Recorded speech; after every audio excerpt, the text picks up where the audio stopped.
Hi guys, Miss Bergelson. I'm going to do the demo for you for the implied line created with value. That's your assignment for this week. So I'm going to work on a 4x6 index card, which I think is a good size for you. It's not unmanageable. If you want to work larger, that's fine. You don't have to fill in every part of the page. If you want to work in Procreate, some of you like to do, that's fine. Just make sure you're using grayscale for your image. And if you had other materials you thought you might want to experiment with, just reach out to us and we'll let you know if that'll work. Here's a sample that I had started just to give you an idea of what we're doing. So again, my examples are completely abstract. Okay, I'm creating implied lines. So I'm creating edges that exist not because of an outline, but because one side is darker than the other side. So you can see, and then I'm having these gradations. You can see where I was working on it and where I didn't get to yet. So this section up here where you just see lines, that's because I didn't get to that section yet. I can also create the illusion of depth, so of areas that kind of dimple in or round out using gradation, using changes in value. So I'm going to start on a new one just to give you an idea of what we're doing. If you desperately wanted to do something realistic for this, you absolutely could. I just don't want you to get hung up on cast shadows, which are the shadows that an object makes when the light is behind it, the object or in front of it, the shadow that is cast onto surfaces. I don't want you to be worried too much about that or get too overwhelmed. So I'm just going to work with random shapes on the paper. But again, if you want to take it to a different level, that's totally fine. So what I'm going to do on my index card here, and I have a book underneath me so you can see it a little better, is I'm just going to start with some kind of line. It could be straight, it could be curvy, it doesn't really matter. It doesn't really have to go all the way to the end of the paper. And then I might put on a couple of other intersecting lines there, just to kind of help me out. Okay, maybe like that. I'm just going to start with that for now. Okay, so right where it looks almost like a mountain here, right? It's like going up. Where that dip is, I'm going to start there and I'm going to decide, am I going to make the top lighter or the bottom lighter? So above that line, is it going to be lighter? Or is it going to be lighter underneath that line? It makes no difference which one you choose. It just informs how you do the rest of the drawing. So I'm going to start by making it darker on top of that line. So again, I'll try to angle myself so you can see what I'm doing. So this is just a regular pencil with a fancy decoration around the outside, but it's just a number 2 pencil, also known as an HB pencil. And I'm going to use little marks. I'm holding my pencil fairly low down. I think it's nice to have a regular pencil rather than a mechanical pencil, because a mechanical pencil you have to keep stopping to do the little clicking, and I just feel like it kind of interrupts the flow.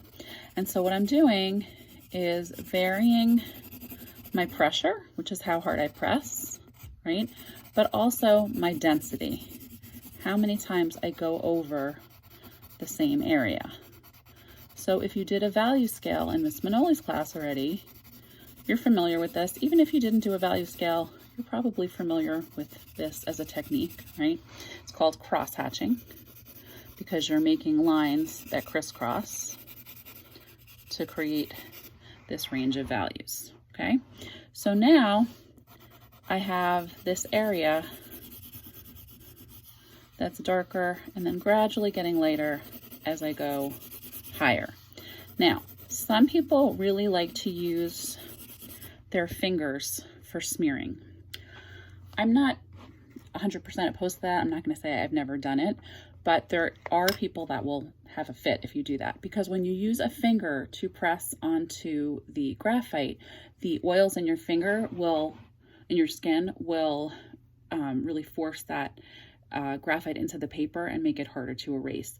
So some people will tell you to use a blending stump, which are those little rolled up pieces of cardboard. If you don't have that, you can use a tissue or a Q-tip, or if you're a multitasker like me, I'm just going to use the side of my shirt here, which I don't recommend you do, but I can do that, right? And I can get sort of a softer edge right there. So now I've got the beginnings of a grayscale, right?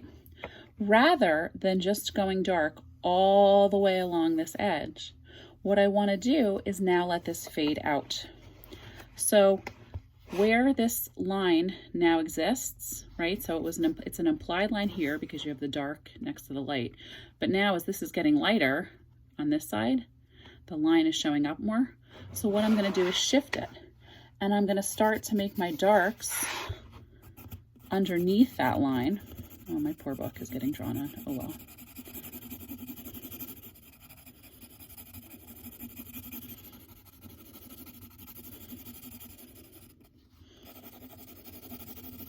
So now this edge becomes its own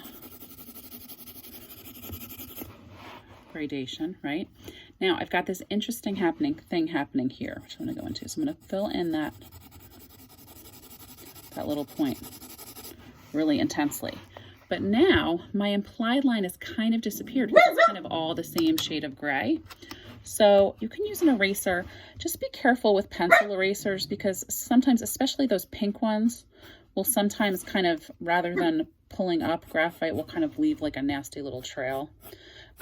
Usually, honestly, even though I said not to use them, if you keep a mechanical pencil next to you, they usually have really nice, really precise erasers. So I can use that eraser to get in there and kind of lighten so that I'm getting a little bit lighter as it fades in there, right at that edge. Okay, and then what you want to do in a drawing like this, and what some of you did really successfully in your negative space drawings, is really focusing on those points where things connect. So if you think about in the video how I was talking about like the seesaw effect, right? If you think of that fulcrum point, so that's the pointy part that holds the seesaw where you can go, you know, up or down, or if it levels out, if it's even, that's kind of the place where you have to pay the most attention. Because if that part is not carefully done, then your drawing kind of falls apart. And again, this is, you know, I've been doing this a long time. This is for most of you, it's going to be more or less your first experience with this. So don't be too hard on yourselves, but let yourself do what Vija Celmins did and really kind of find some relaxation in the process. So you have to figure out what's going to be lighter, what's going to be darker, and it doesn't have to be all or one. So I'm going to make this area here, right, is getting not completely white, but lighter as it goes towards the edge. And then darker as it fades out here, right?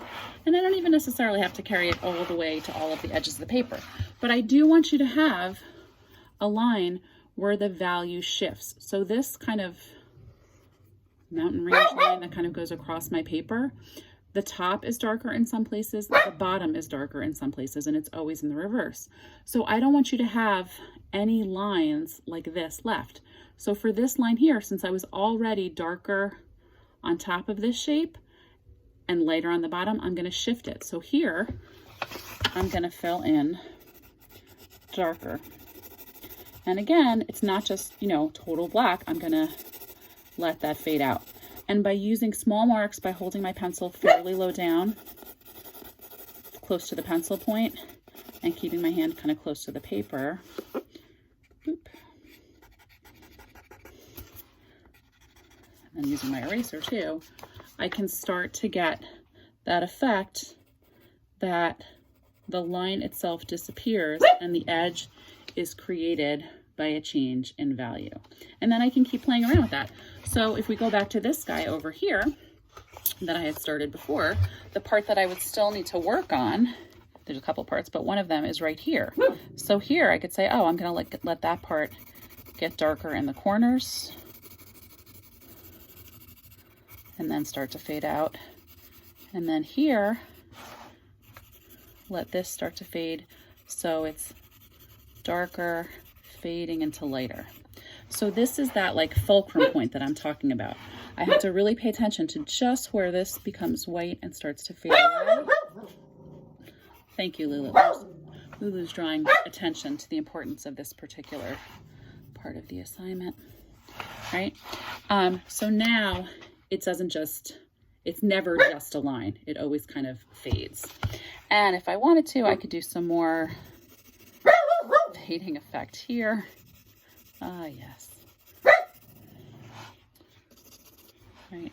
I could play around with, I wanted to make this darker here. It's going to look almost like there's like a section between two leaves, like that kind of thing.